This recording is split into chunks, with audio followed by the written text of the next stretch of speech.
অনুষ্ঠানে আপনাদেরকে স্বাগত জানাচ্ছি। আমি সালাম মাহমুদ। প্রিয় দর্শক, আজকে আমাদের স্টুডিওতে কথা বলার জন্য উপস্থিত রয়েছেন আমাদের দেশের বরেণ্য রাজনীতিবিদ, মাননীয় প্রধানমন্ত্রী জননেত্রী শেখ হাসিনার অত্যন্ত আস্থাভাজন একজন ব্যক্তিত্ব, বাংলাদেশের সাম্যবাদী দলের সাধারণ সম্পাদক, যেটি 14 দলের অন্তর্ভুক্ত একটি রাজনৈতিক দল, কমরেড হারুন চৌধুরী, যিনি লায়ন্স ক্লাবের সভাপতি। হারুন ভাই, আপনাকে স্বাগত জানাচ্ছি আমাদের নতুন বাংলা অনুষ্ঠানে। আপনাদেরকেও স্বাগত জানাচ্ছি। প্রিয় দর্শক, এবং সেই সঙ্গে উপস্থিত রয়েছেন আমাদের লায়ন্স ক্লাবের ঢাকা ক্যাপিটাল গার্ডেনের সম্মানিত সভাপতি, প্রেসিডেন্ট, এবং যিনি বিভিন্ন সংগঠনের বিভিন্ন দায়িত্বে রয়েছেন, খানে জামান অ্যান্ড কোম্পানি লিমিটেডের ম্যানেজিং ডিরেক্টর, এবং বাংলার টিভি 71 নতুন একটি অনলাইন টিভি, সেটিরও তিনি ম্যানেজিং ডিরেক্টর। বাংলাদেশ নিরাপদ পরিবেশ চাই, নিপচা, সেটিরও তিনি মহাসচিব। এভাবে নিরাপদ সড়ক চাইয়েরও কেন্দ্রীয় সদস্য, অসংখ্য সংগঠনের সঙ্গে যিনি জড়িত আছেন।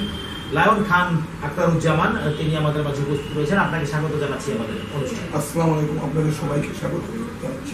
প্রিয় দর্শক, যারা আমাদের দেশে এবং দেশের বাইরে এই অনুষ্ঠানটি সরাসরি উপভোগ করছেন, আপনারা যারা ফেসবুক, টুইটার এবং ইউটিউবে লাইভে আমাদের এই অনুষ্ঠানটি দেখছেন, আমাদের সম্মানিত অতিথিদের কাছে আপনাদের যদি কোনো প্রশ্ন থাকে, কোনো কিছু জানার থাকে, তাহলে অবশ্যই আপনারা আমাদের ইনবক্সে প্রশ্ন করবেন। আমরা চেষ্টা করব আপনাদের সকলের প্রশ্নের উত্তর আমাদের সম্মানিত অতিথিদের মাধ্যমে প্রদান করবার জন্য। তো প্রিয় দর্শক, আমরা প্রথমেই আমাদের জননেতা হারুন চৌধুরী, তার সঙ্গে কথা বলব। হারুন ভাই, আপনি তো আমাদের দেশের একজন বর্ষিয়ান রাজনীতিবিদ হিসেবে আমরা জানি। আপনি 14 দলের শরিক দল, সাম্যবাদী দলের সাধারণ সম্পাদক, এবং মাননীয় প্রধানমন্ত্রী জননেত্রী শেখ হাসিনার অত্যন্ত আস্থাভাজন একজন ব্যক্তিত্ব, এবং বিশেষ করে আমাদের ওবায়দুল কাদের, যিনি বাংলাদেশ আওয়ামী লীগের সাধারণ সম্পাদক। অনেক মন্ত্রী বা অনেক দায়িত্বশীল আপনার খুব ঘনিষ্ঠজন বন্ধু, কিন্তু ওবায়দুল কাদের সাথে আপনার একটা দীর্ঘ জীবনের, দীর্ঘ সময়ের একটি অন্তরঙ্গ সম্পর্ক আমরা জানি। তো আপনার দৃষ্টিতে আজকে এই যে তিনি অসুস্থ হয়ে পড়েছেন হঠাৎ, আপনার উপলব্ধিতে, আপনার হৃদয় থেকে যদি একটু আমাদের দর্শকদের সঙ্গে শেয়ার করেন তার এই হঠাৎ অসুস্থতার বিষয় নিয়ে। ধন্যবাদ বাংলা টিভি 71 কে, এবং আমার কথাগুলো যারা শুনছেন সারা বাংলাদেশ থেকে সারা পৃথিবী, এই চ্যানেলটা যিনি যারা দেখছেন, আমি প্রথমে আহ্বান জানাবো বাংলাদেশ আওয়ামী লীগের সাধারণ সম্পাদক, দক্ষ ছাত্র নেতা জননেত্রী শেখ হাসিনার অত্যন্ত আস্থাবান ব্যক্তি, এবং রাজনৈতিক অঙ্গনে বিচক্ষণতার পরিচয় দিয়ে বাংলাদেশ আওয়ামী লীগকে এবার সম্পূর্ণ নিরঙ্কুশ ক্ষমতায় এনেছেন। বন্ধুরা, আমি প্রথমে তার রোগ মুক্তির জন্য প্রত্যেক ধর্মের, প্রত্যেক বর্ণের লোকদেরকে বলবো যেন আপনারা যার যার ধর্ম মোতাবেক তার জন্য প্রার্থনা করেন, যেন আমাদের মাঝে উনি আবার সুস্থ হয়ে সুস্থ রাজনীতির জন্মে দেওয়ার জন্য এবং অশুভ শক্তিকে ধ্বংস করে বাংলাদেশে একটা মুক্তিযুদ্ধের সপক্ষের ধারা প্রতিষ্ঠিত করতে পারে। সেজন্য আমরা প্রত্যেকে তার জন্য দোয়া কামনা করি। বন্ধুরা, আপনারা জানেন বাংলাদেশের রাজনীতির প্রেক্ষাপটে যারা বুদ্ধিমত্তার পরিচয় দিয়ে রাজনীতির অঙ্গনে টিকে আছে, বাংলাদেশে বহু ইতিহাস লেখা আছে। বাংলাদেশের ইতিহাসের মধ্যে শেষ,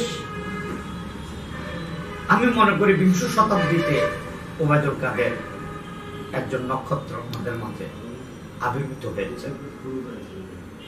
ওবায়দুল কাদের ব্যক্তি জীবনে আমার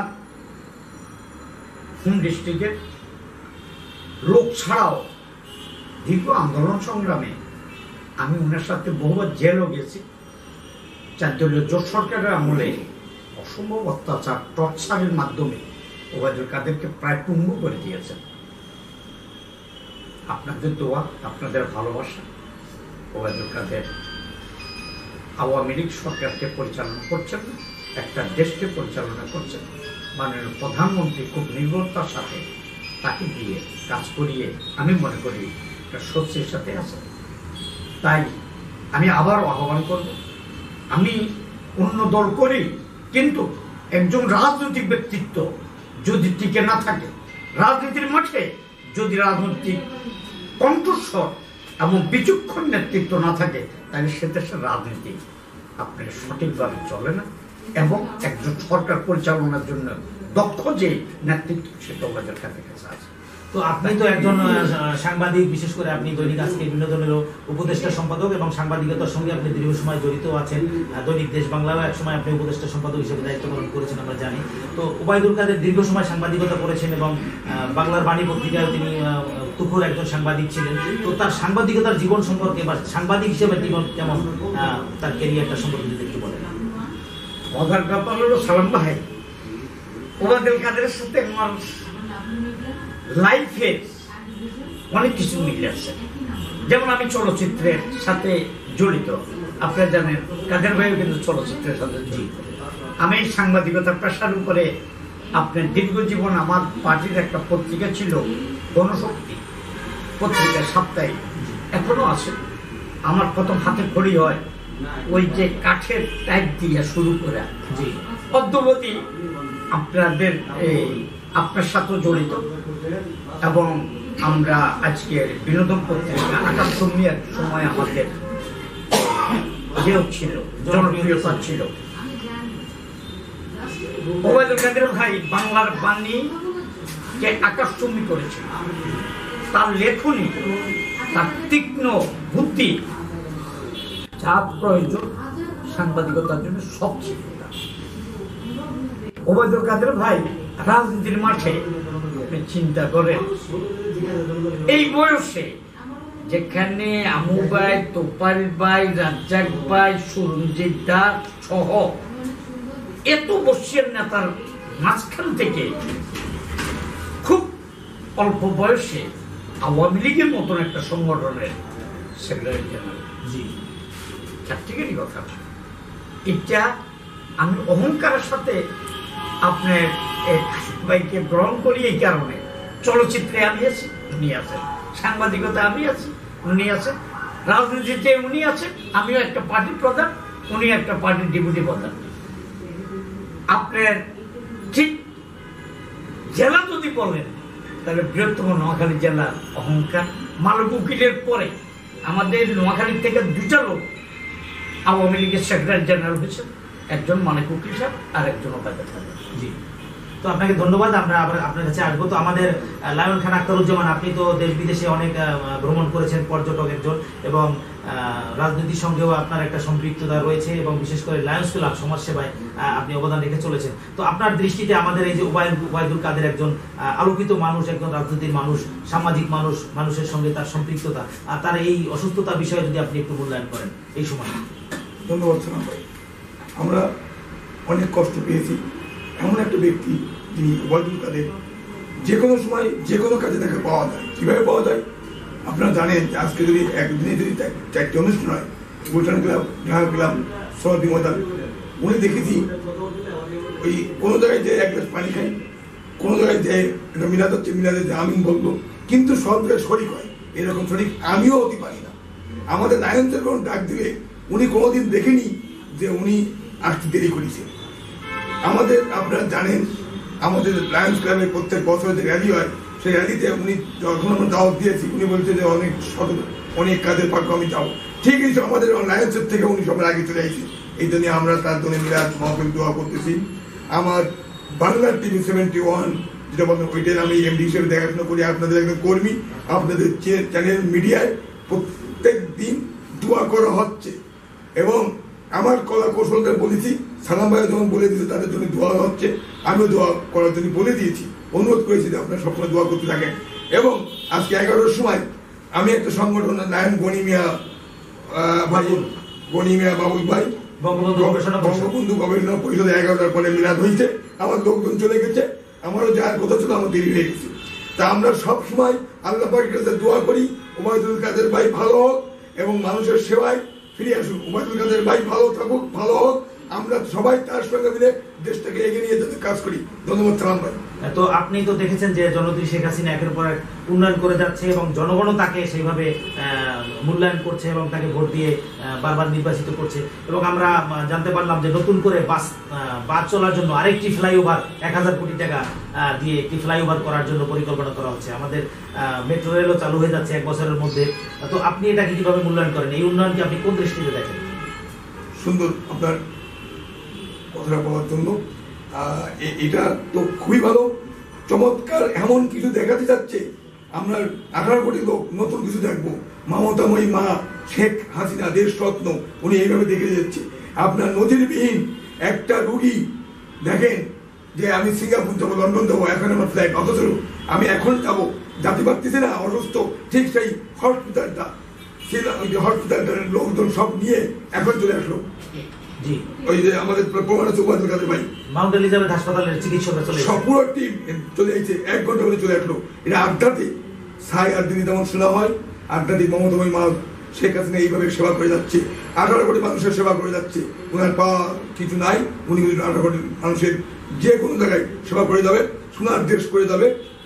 জাতির জন্য বঙ্গবন্ধু শেখ মুজিবুর রহমান যে আশা ছিল, সোনার দেশের দেন হয়ে যাচ্ছে।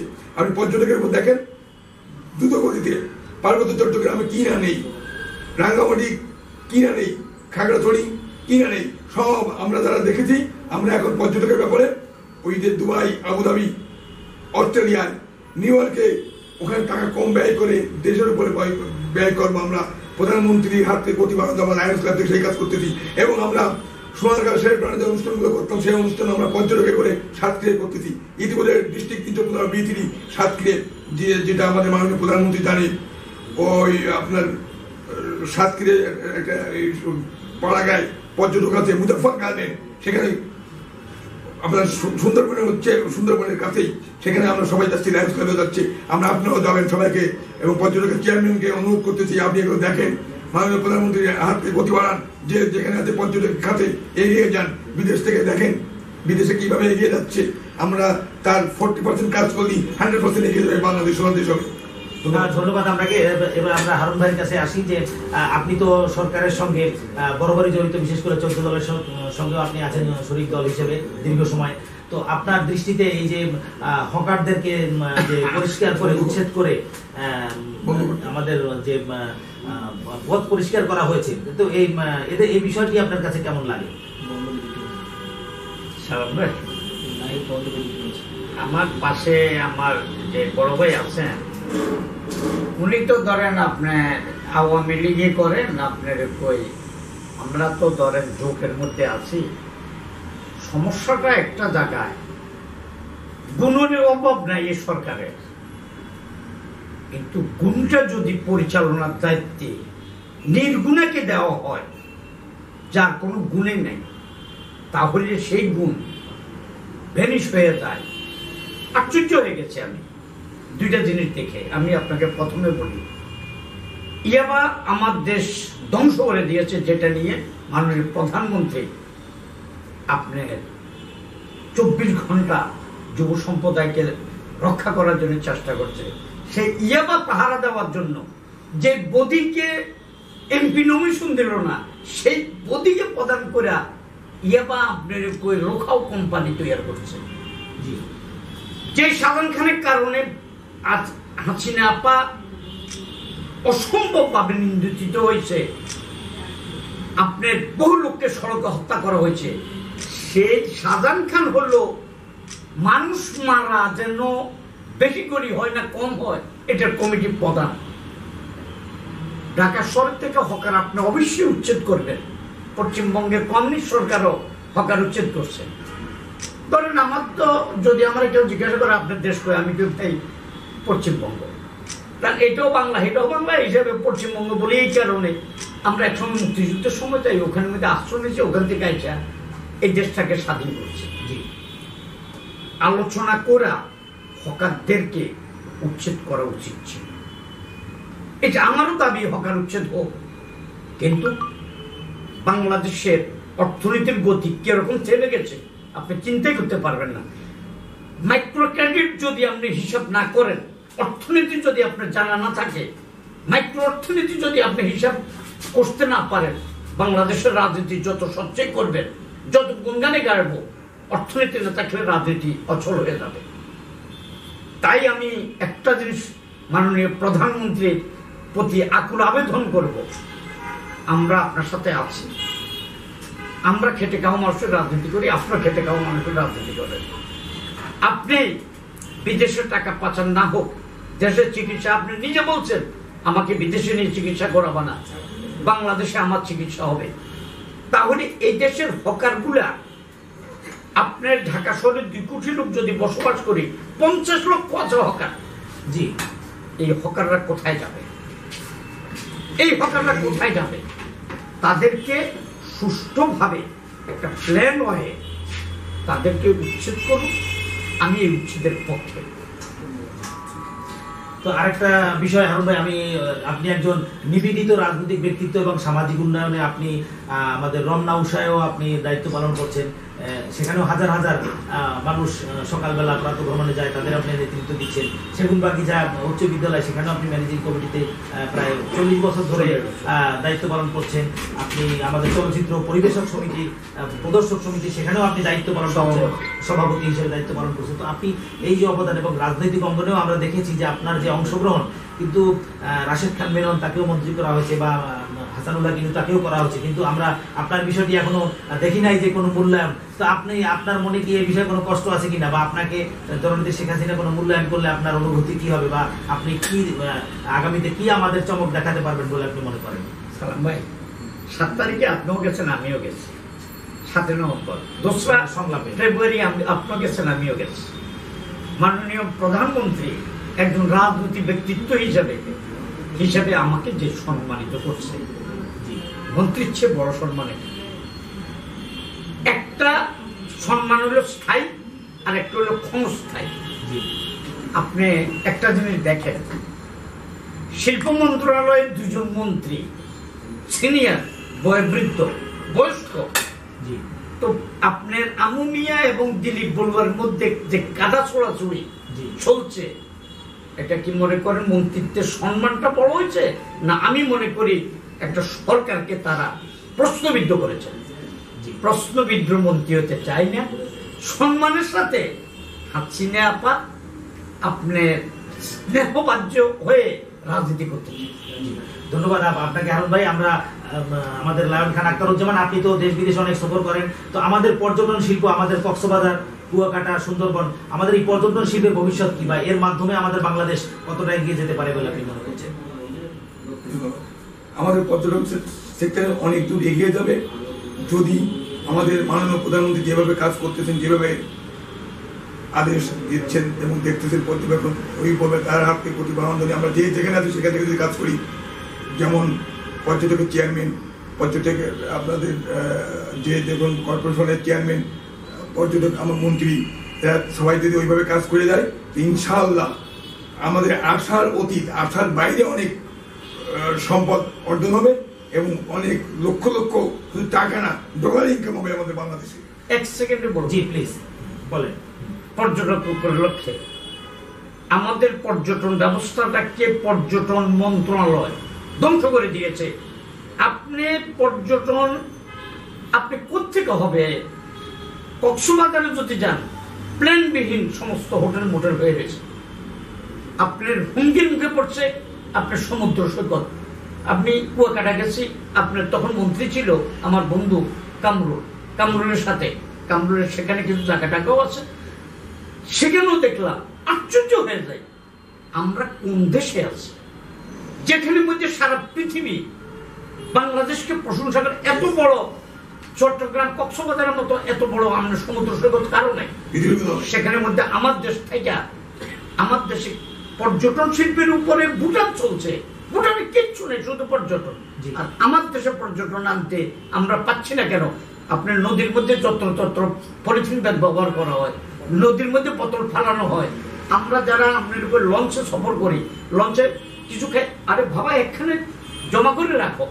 আমি মালদ্বীপ গেছি, মালদ্বীপে আমার কাঁধের মধ্যে একটা ব্যাগ দিছে আগে, যে স্যার কিছু মনে করবেন না, এই ব্যাগের মধ্যে রাখবেন, যখন উপরে উঠবেন তখন ব্যাগটা আমাদেরকে দিয়ে দিবেন, আমরা এটা ডাস্টবিনে নিয়ে পালবো। আপনি একটা সিগারেটের গোড়া পালানো যায় না। আর আমার বাংলাদেশে যত্র তত্র, আমি বিশ্বাস করি না তেল মারা কথা, আমি বিশ্বাস করি না আপনার চোখ খেটা আপনার কাছের ঘরে ঢিল মারা। আমি বাস্তবতা বিশ্বাস করি। আমি মনে করি সরকারকে সিদ্ধান্ত নিতে হবে, যোগ্য লোক দিয়ে এই পর্যটন শিল্পকে দাঁড় করাতে হবে। ধন্যবাদ হারুন ভাই, ধন্যবাদ লায়ন খান আখতারুজ্জামান। একটা কথা মনে করেছি, অস্ট্রেলিয়ায় গেলাম 10 বছর আগে, তুই পর্যটন শাস্তি অস্ট্রেলিয়া জাহাজের ভিতর, তখন আমি তো নতুন গেছি, তখন বুঝি না, তুই পর্যটন জাহাজের ভিতরে সমুদ্রে ফেলাতে গেছি, তখন থেকে ওখানে পুলিশ এসে বললো ফেলেন না $200, পকেটে না থাকে কালকে দিদি $400 তৈরি করা হবে। আমি সঙ্গে সঙ্গে ফেলালাম লোকে দেখলাম। আমার বাংলাদেশ সরকার দৃষ্টি আকর্ষণ যে পর্যটকের উপরে মাননীয় প্রধানমন্ত্রী দৃষ্টি আকর্ষণ, পর্যটন মন্ত্রী দৃষ্টি আকর্ষণ আপনার মিডিয়ার মাধ্যমে আমি জানাতে চাচ্ছি। সবাইকে ধন্যবাদ। ধন্যবাদ জামান ভাই, ধন্যবাদ হারুন চৌধুরী ভাই। প্রিয় দর্শক, এতক্ষণ আপনারা উপভোগ করলেন আমাদের দেশের বরেণ্য রাজনীতিবিদ কমরেড হারুন চৌধুরী এবং পর্যটন ব্যক্তিত্ব লায়ন খান আখতারুজ্জামান, তাদের কাছ থেকে অনেক সুন্দর সুন্দর কথা আমরা উপভোগ করলাম। পরবর্তী অনুষ্ঠানে আবার দেখা হবে। সবাই ভালো থাকবেন, সুন্দর থাকবেন এবং থাকবেন বাংলা টিভি 71 এর সঙ্গে। আল্লাহ হাফেজ।